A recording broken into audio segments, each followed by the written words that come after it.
धक्कादायक. डॉक्टरांचे दुर्लक्ष आणि 2.5 ते 3 फुटां उंचीवरून जमिनीवर पडलं नवजात बाळ. विरारमधील रुग्णालयावर हलगर्जीपणाचा गंभीर आरोप. विरार पश्चिमेकडील डॉक्टर जोगळेकर रुग्णालयात वैद्यकीय हलगर्जीपणाचा एक अत्यंत धक्कादायक आणि संतापजनक प्रकार उघडकीस आलेला आहे.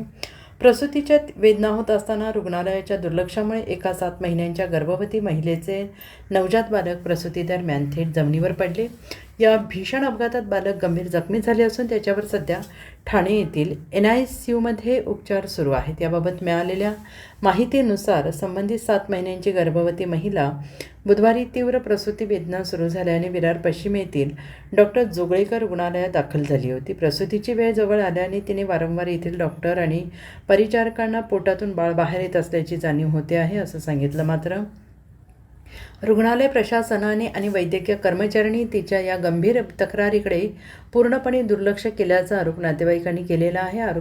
तक्रारींकडे दुर्लक्ष झाल्यामुळे महिला उभी असताना तिच्या गर्भाशयातून नवजात बालक थेट 2.5 ते 3 फूट उंचीवरून कडक जमिनीवर कोसळली. या अपघातात बालकाच्या डोक्याला आणि शरीराला गंभीर दुखापत झाली. बाळाची प्रकृती वेगाने खालावल्याने त्याला तातडीनं ठाणे येथील NICUमध्ये हलवण्यात आलेलं आहे आणि या चिमुकल्याची प्रकृती सध्या नाजूक असल्याचं वैद्यकीय सूत्रांकडून सांगितलं जात आहे.